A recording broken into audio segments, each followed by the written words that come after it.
Bro, we're coming to New Zealand. Oh my God, I am so excited. How excited are you guys to come to New Zealand? Oh my gosh. Almost as excited as we are to come to Brazil. I really want to see the Lord of the Rings set. I want to be a hobbit for a day. We should make it a group trip. All of us go. I'm so in. Let's go. Are you guys keen to do like a bungee jump or something like that as well? Because I reckon it would be super fun. Yes. We've got so many activities to lock in. The 29th we'll see. of November, though, you guys will be here. In terms of what we can expect from this show, is it similar to what you've been doing for the tour so far? Similar, but I'm sure that we will be performing new music, whatever's been released between now and then. Sick. Why don't we come to Brazil? Yeah, all the fans are wondering whether you're going to be playing that. Do you reckon that Come to Brazil will be on the playlist? I do reckon that. I reckon, for sure.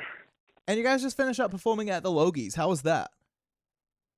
Oh, that was a blast. It was not what I expected. I don't think any of us really knew what the Logies were, on the way to Australia. But once we were there and we really realized what was going on, it was pretty exciting. A little nerve-wracking, honestly.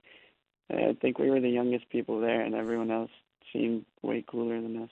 So definitely not the case, especially with those jackets. You guys looked fire. Thanks, man. Were they custom made for you? Like, what was the situation there? I think they were, yeah. I don't even know exactly what brand it was, but the stylist said some outlet that Kanye works with a lot as well. So I don't know. Apparently, something was lined up right for us. You guys taught me a new word when we were in Japan, fresh, and you guys looked so fresh. Thanks, man. Hey, I think it's really cool that you guys did an acoustic like on the red carpet as you're going in. That is something I've never seen an artist do before. When I saw that, I was like to Cam, man, if we can just get you guys around town in Auckland just doing acoustic sets on like the top of buildings or like on the side of the road, how cool would that be? That'd be cool. We would do it. Sick. I feel like you guys are up for anything. What's the most bizarre thing that you've been asked to do or that you've sort of thought, guys, if we do this, like this is going to be epic? I mean, I think it's kind of funny. It's kind of sweet, but like sometimes we'll get like emails, like our manager will get emails from like moms who are like way up in Canada, like random place in Canada, who are like, after tour, would you guys mind just like flying in, performing at my house for my daughter? Like, and it's like, I mean, it's sweet, but it's like there's no way that we can ever do that. I imagine your schedule would be pretty tight because a lot of the fans here in New Zealand are like, can they do a South Island show? And I'm like, it's not as easy as just being like, yeah, we're going to come to New Zealand and then just add another show on. Like, it's pretty strict what you guys are able to do. Yeah, we're pretty booked out. That's wild. So cool, though. We put it out to your fans on social media, and we had a whole bunch of questions come through. So I've got a couple of fan questions here. Monica has asked, what are some artists or people that you'd really like to write a song with? I think Khalid would be really cool. We've gotten the blessing of getting to watch him just kind of explain how he writes songs in the studio, and he gave some really good advice, and it just kind of made me want to write with the guy, so that would be awesome. Actually, J Cash was a big one for me. He's not really an artist. He's just a writer that works with a lot of artists like Charlie Puth, Anita, like J Bal. He's kind of made his rounds through the industry, and we did Brazil with him, so that was a big moment. Sick. Sophie wants to know, what are you guys most proud of so far in your careers? For me, probably playing Madison Square Garden in New York, in America. That was a fun show. That's wild. Yeah, I think probably the 8 Letters tour for me, just in the U.S., was just insane. Like, huge venues every night. Like, it was just kind of like one of those pinch me moments every single night of that whole tour. And you guys are like, your debut show in New Zealand is literally at our biggest arena. So I think that in itself is something to be super proud of. Wow. I didn't know that. Yeah, me neither. That's awesome. Literally the biggest arena in the country, and that's your first show in New Zealand. So you're going to be doing stadiums next.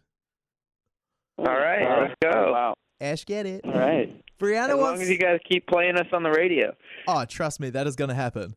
Brianna has asked, what's the one thing you miss about having a more normal life? Not to say that your life now isn't normal, but it's slightly different to most people's lives. The simplicity, I guess.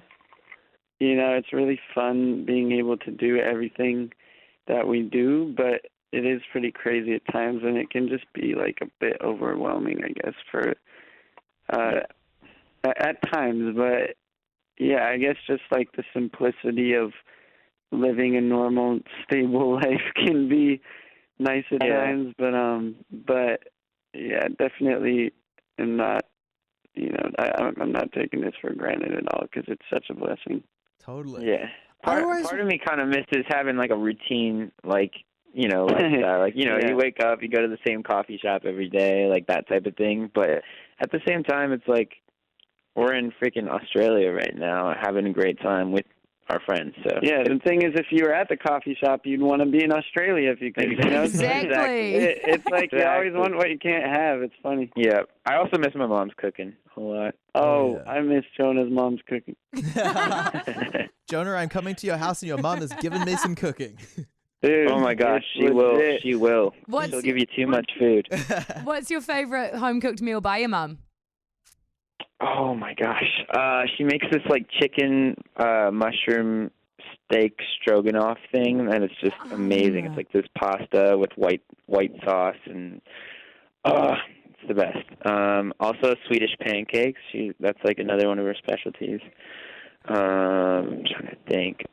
Sticky rice. She like make all the sauces for it, and like she like trained with like a French chef for a while, so she's like, you know, knows what she's doing. She's mum goals. Yeah, I reckon you almost need a personal chef on the road and just give them all of your mum's meals to get them to make them for you. Yes, please. That would be so dope. Guys, thank you so much for catching up with us. You guys are absolute legends. Thanks for having us.